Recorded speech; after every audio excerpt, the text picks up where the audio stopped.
আপাত দৃষ্টিতে কোনো তথ্য প্রমাণ ছাড়াই কাশ্মীরের পেহেলগামে হামলার দায় পাকিস্তানের ওপর চাপিয়ে দিচ্ছে ভারত। গুরুত্বপূর্ণ চুক্তি থেকে সরে আসার হুমকিও এসেছে নয়াদিল্লির পক্ষ থেকে।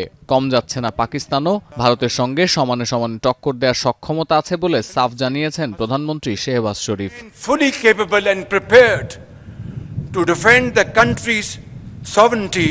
তবে ইতিহাস বলছে পাকিস্তান ভারত সম্পর্কের এই বৈরিতা নতুন কিছু নয়। কয়েকদিন পরপরই কাশ্মীর ইস্যুতে যুদ্ধংদেহী অবস্থানে চলে যায় দুই দেশ। বিশেষ করে 2009 সালে মোদী সরকার ভারত নিয়ন্ত্রিত কাশ্মীরের বিশেষ মর্যাদা সংক্রান্ত 370 ধারা বাতিল করে কেন্দ্রীয় শাসন জারির পর থেকেই উপত্যকাটিতে কখনোই সেই অর্থে শান্তি ফেরেনি। সবশেষ পেহেলগামে পর্যটকদের ওপর হামলার পর আবারও উত্তপ্ত ভারত পাকিস্তান সম্পর্ক। রীতিমতো সামরিক মহড়া চলছে সীমান্তের দুই প্রান্তে, রণসঙ্গীত বাজছে ভারতীয় গণমাধ্যমেও। যদিও দৃশ্যমান এই বৈরিতার ভিন্ন ব্যাখ্যা দিচ্ছেন আন্তর্জাতিক সম্পর্ক বিশ্লেষকরা। They are both trying to match each other in terms of telling their own domestic constituencies that we will give a very strong rebuff to them. This is a war rhetorics, but war action would be very, very cautious, I would say. And both the sides are absolutely clear that it is not going to benefit them in the long run.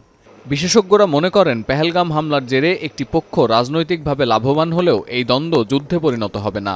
তাদের দাবি অস্ত্রবিরতি অমান্য করে সীমান্তের এপার ওপার গুলি চালানো হলে দ্বিপক্ষীয় ও আঞ্চলিক শান্তিভঙ্গের খেসারত দিতে হবে দুদেশকেই। বিশেষ করে চীন ফ্যাক্টরের কারণে যুদ্ধে জড়াতে পারবে না ভারত। সাবেক ভারতীয় সেনা কর্মকর্তা ও প্রতিরক্ষা বিশেষজ্ঞদের সাথে কথা বলে পাকিস্তানের সংবাদ মাধ্যম ডন জানায়, জম্মু কাশ্মীরের বিশেষ মর্যাদা বাতিলের পর পাকিস্তানের চেয়ে বেশি বিরক্ত হয়েছে চীন। এর জেরেই 2020 সালে গালওয়ান ভ্যালিতে সংঘর্ষে জড়ায় চীন ও ভারতের সেনারা। এ ঘটনার পর থেকে চীন সীমান্তে প্রচুর সেনা মোতায়েন করতে হয়েছে ভারতকে। তাই আচমকা নোটিশে তাদের সরিয়ে আনতে পারবে না নয়াদিল্লি। বিশ্লেষকরা মনে করেন, অভ্যন্তরীণ নিরাপত্তার স্বার্থেই পাকিস্তানের সঙ্গে সংঘাতে জড়িয়ে চীনকে বিশেষ সুবিধা দেবে না ভারত। বিশ্লেষকরা আরও মনে করেন, পেহেলগামে এই হামলার দায় সবচেয়ে বেশি বর্তায় ভারতীয় গোয়েন্দা সংস্থার ওপর। তথ্য প্রমাণের অভাবে এই দায় বেশি দিন অন্যের ওপর চাপানো যাবে না বলেও দাবি তাদের। ডনের প্রতিবেদনে আরও বলা হচ্ছে, হামলার পর বৃহস্পতিবার বিহারে একটি নির্বাচনী সভায় অংশ নেন প্রধানমন্ত্রী নরেন্দ্র মোদী। সেখানে বিরোধী দলগুলোর সঙ্গে বৈঠকের কথা ছিল তার।